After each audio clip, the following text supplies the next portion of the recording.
మనం కోల్పోతామని అర్థం. దేవుడి కార్యాలను మనకు దూరం చేసుకుంటున్నామని అర్థం.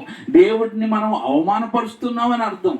అందుకే ఏమండి, యేసుక్రీస్తు ప్రభువారు మాట్లాడుతున్నప్పుడు వాళ్ళందరూ మేము అబ్రహాము పిల్లలు, మేము ఎప్పుడు దాస్యత్వంలో లేవన్నారు. అప్పుడు యేసయ్య ఏమన్నాడు తెలుసాలని, మీరు అబ్రహాం పిల్లలు అయితే అబ్రహాం క్రియలయ్యి మీ నాన్న అపవాది. అబ్రహాం కాదు మీ నాన్న. ఎందుకంటే మీలో ఏం లేదంటే విశ్వాసం లేదు, మీలో ఏం లేదంటే వాక్యం లేదు, విశ్వాసం లేని వారు మీరు అబ్రహాం పిల్లలు ఎలాగవుతారు? మీరు అపవాది పిల్లలు. మీ బాబు అన్ని అబద్ధాలు ఆడతాడు అని ప్రభు చెప్పగానే వారికి ఇంకా ఎక్కువ కోపం వచ్చి ఆయన చంపడానికి ఏం చేశారంటే ప్లాన్ చేశారు. అంటే ఆయన చెప్పడానికి ఎందుకు కుట్రలు చేశారు అంటే, వారందరూ ఎవరంటే సమాజంలో పలుకుబడి కలిగిన వాళ్ళు, ఆ పలుకుబడి కలిగిన పెద్దలుగా చలామణి అవుతున్నవారు. ఏమండి, అలాంటి వారిని యేసయ్య ఏమన్నాడు? అపవాది పిల్లలారా అనగానే వాళ్ళకి చిరెక్కిపోయి, మరి అవును ఉన్నమాట అంటే చాలా మందికి ఏమవుతుంది, చిరెక్కుతుంది. తాగుబోతుడైనా నువ్వు చాలా మంచోడు అనాలి, తిరుగుబోతువైనా అబ్బో నువ్వు చాలా గొప్పోడు అనాలి. అంతేగాని నువ్వు తాగుబోతూ తిరిగిపోతూ పనికిమాల దాని నువ్వు ఎలా ఉండకూడదు అంటే వాళ్ళకి ఎంత కోపం వచ్చేస్తుంది కదా. కానీ దేవుడు ఉన్నట్టుగా మాట్లాడతాడు. ఎందుకంటే నీ స్థితిని, నీ గతిని మార్చాలంటే నువ్వు ముందు ఏమవ్వాలంటే మార్చబడాలి. హల్లెలూయా. అందుకే చూడండి, అపోస్తుల కార్యాల గ్రంథం 16:16 అక్కడ ఏమండి ఒక వ్యక్తి ఉన్నారు చూడండి, సోది చెప్తుందంట. 16:16 ఆమెకి ఏం పట్టింది? దెయ్యం పట్టింది. ఆ దెయ్యం పట్టి ఏం చెప్తుందంట? సోదరు చెప్తున్నారంట. ఈరోజు ఎక్కువ మంది ఎలా మారిపోయారంటే దేవుని మాటలు, దేవుని పాటలు, దేవుని యొక్క గురించిన ఆలోచన పోయి ఇప్పుడు సోది మాటలు ఎక్కువైపోయినాయండి. అంటే సోది మాటలు అంటే వ్యర్థమైన మాటలు, పరికమాల మాటలో. అదిగో ఆవిడ ఏటో నీకు తెలుసా, ఇతడేటో తెలుసా, వీళ్ళేంటో తెలుసా, వాళ్ళేంటో తెలుసా, వాళ్ళు ఏం చేస్తారో తెలుసా, వాళ్ళు ఎలాగ బతుకుతారో తెలుసా, వాళ్ళు ఏమేమి పనులు చేస్తున్నారో తెలుసా. వీళ్ళకెందుకు అవన్నీ ఏం మాటలు చెప్పండి. ఎంతగా నీకు తెలుసా అంటే నీకు తెలియదు, నాకు కూడా తెలీదు. మరి నీకు తెలియనప్పుడు ఇవన్నీ అంటే సోది మాటలు. ఏమండి, ఆ సోది మాటలు చెప్పే వాళ్ళకి తండ్రి ఎవరంటే అపవాది, దురాత్మ, పుతిన్ అనే దెయ్యం. ఈ దెయ్యాలే మనుషుల్ని ఈ రోజు ఏం చేస్తున్నాయంటే వాళ్ళ గొడవలు, వీళ్ళ గొడవలు, వాళ్ళ గుట్టులు, వాళ్ళ పాపాలు, వీళ్ళ పాపాలు. ఏమండి, యేసయ్య అక్కడ ఒక వ్యభిచారమందు పట్టబడిన స్త్రీని తీసుకొచ్చి అందరు రాళ్ళతో కొడుతున్నారు. వ్యభిచారమందు పట్టబడిన స్త్రీని తీసుకొచ్చి రాళ్ళతో కొడుతున్నారు. అప్పుడు యేసయ్య వాళ్ళ వైపు చూచి మీలో పాపం లేనాడు మొదట రాయియండి అన్నాడు. అనగానే రాళ్ళు ఎట్టుకుని వచ్చినాయి, అన్ని రాళ్ళు ఏమవుతున్నాయి? కారణం ఏంటి? చేతులు దిగిపోయాయి. కారణం ఏంటి? వాళ్ళ పాపం ఉంది, వాళ్ళు పాపం చేసిన వాళ్ళే, కానీ కొట్టడానికి మాత్రం ముందొచ్చారు. మరి ఒకసారి బాగా వినండి, మరి ఆమె ఒక్కరితో పాపం చేసిందా? ఇంకోటి ఉంటాడుగా, మరి అన్ని తీసుకురాలేదే, వాడు పొలం రాళ్ళు కొట్టేస్తాడు. ఏమి మా పాపం అమాయకురాలు కాబట్టి, బలహీనరాలు కాబట్టి ఇవిని తీసుకొచ్చారు, కానీ మరి ఆడిని ఎందుకు తీసుకురాలేదు? ఎందుకు తీసుకురాలేదమ్మా? ఎందుకు తీసుకురాలేదు? ఆడు పొలం రాళ్ళు కొట్టేస్తాడు. అంటే బలం ఉన్న వాళ్ళకి ఒకటి, బలం లేని వాళ్ళకి ఒకట. అందుకే బలహీన పక్షాన దేవుడు నిలబడతాడు. దేవుని స్తోత్రం. ఆమె బలహీనరాలే. వెంటనే ఆవిడ ఏమన్నాడంటే అమ్మా అన్నాడు. ఏమన్నాడు? మామూలు వాళ్ళు అయితే ఏమంటారు? చాలా చులకనగా మాట్లాడతారు, కానీ చాలా విలువగా ఆయన మాట్లాడంటాడు. వాళ్ళు ఎవరన్నా నేను కొట్టారా అన్నాడు. ఎవరో కొట్టలేదు, నిన్ను కొట్టినాను. అంటే కొట్టే అధికారం ఎవరికి ఉంది?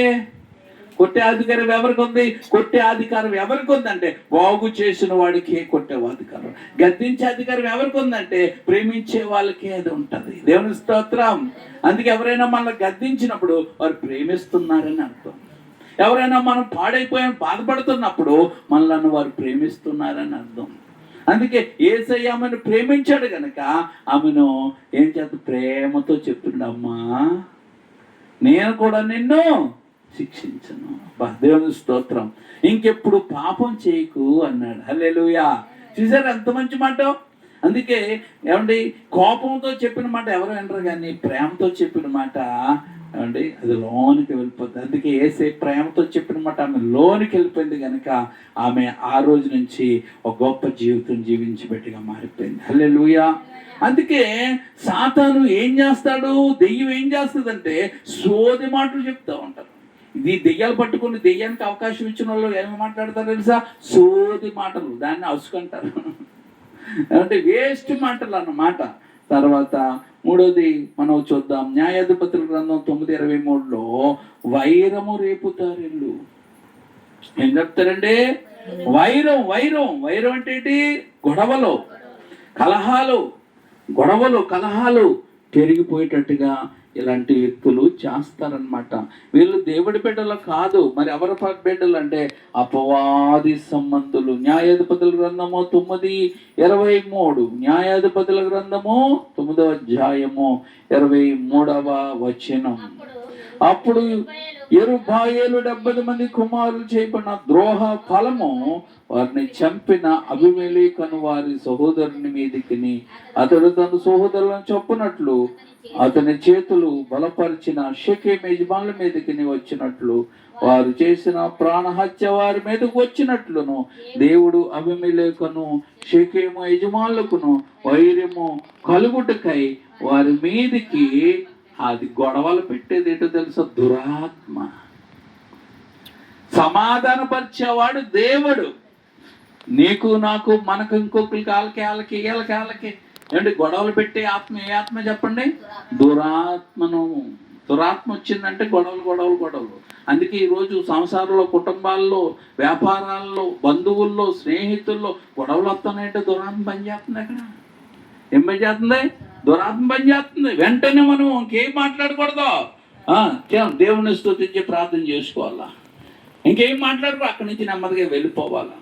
అందుకే ఏమండి గొడవలు ఎక్కువ అవుతున్నప్పుడు, ఏమంటే సాతాను పని చేస్తున్నప్పుడు ఒకటే, ఇంకా మనం మౌనం అవ్వాలి. ఏమవ్వాలమ్మా? మౌనం. నేర్పబడెను నాకు వేచియుండుట, మౌనముగా యుండుటే సిలవాయెను. నేర్పబడెను నాకు వేచియుండుట, మౌనముగా యుండుటే సిలవాయెను. అంతే ఏమండి, అక్కడ మనం ఏమవ్వాలంటే మౌనం అయినప్పుడు అక్కడ సైతం పని చేయలేడు. ఇక వాళ్ళు అంటున్నారని మనం అంటున్నాం, వాళ్ళు అంటున్నాం ఉన్నప్పుడు ఏమవుతుందంటే కలహము, గొడవ, గందరగోళం అయిపోతుంది. అపవాదికి అదే కావాలి. సంసారంలో కానీ, సంఘంలో కానీ, కుటుంబంలో కానీ, స్నేహితుల మధ్య కానీ, బంధువుల మధ్య కానీ, వ్యాపారాల్లో కానీ, ఎవరి ఉద్యోగాల్లో కానీ సాతాను ఏం చేస్తాడంటే ఎవరినో ఒకరు వాడుకొని రేపుతూ ఉంటాడు. మనం ఎప్పుడు అలాంటప్పుడు మనం చేతగాను అనుకున్న పర్వాలేదు, సైలెంట్ అయ్యి మన దేవుని స్తుతించినప్పుడు దేవుని సమాధానం అని అక్కడ వస్తుంది. హల్లెలూయా, హల్లెలూయా. నేను ఎన్నోసార్లు నేను చూచాను. హల్లెలూయా. 1 తిమోతికి రాసిన పత్రిక 4వ అధ్యాయం 1వ వచనంలో దెయ్యం చేసే పని, మొదటి పని అబద్ధాలు, రెండో పని సోది మాటలు, మోసం చేస్తుంది. సోది మాటలు చెప్పి ఏం చేస్తుంది? మోసం చేస్తుంది.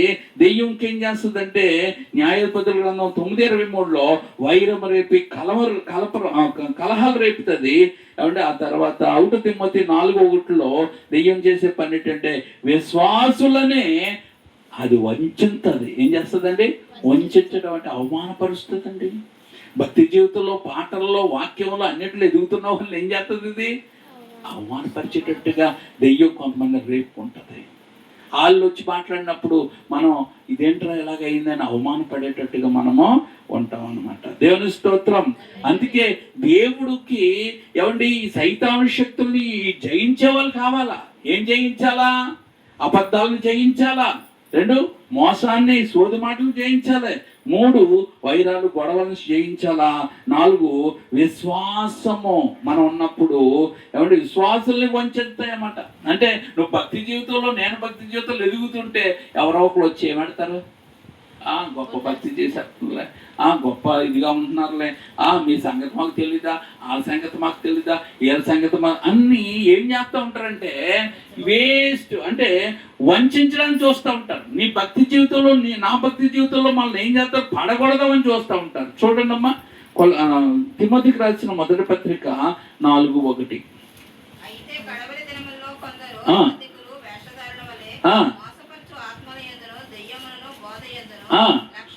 అదిగో దేని మంది లక్ష్యం ఉంచుతారు, అబద్ధకుల వేషధారణ మోసపరచు ఆత్మల యందు వీళ్ళు దెయ్యముల బోధ యందు లక్ష్యం ఉంచుతారు, విశ్వాస భ్రష్టులు అవుతారని ఆత్మ తేటగా చెప్తున్నాడు. ఏమవుతారమ్మా?